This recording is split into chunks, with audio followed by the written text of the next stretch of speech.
आणि मुलांना खेळायला मैदान, मोठं मैदान या ठिकाणी आहे। मोदी साहेबांनी म्हटलंय खेलो इंडिया, पण कुठं खेळणार, मैदान पाहिजे ना।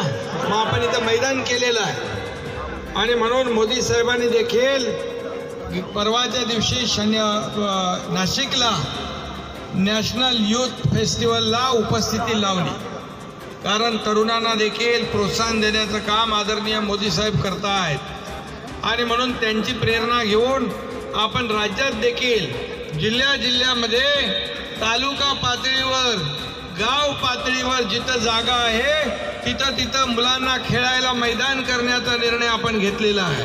कारण शेवटी मैदानी खेळ आपल्या आपण विसरता कामा नये। आणि म्हणून आजच्या प्रसंगी उपस्थित उद्घाटनाला आपले आमदार प्रकाश सुर्वे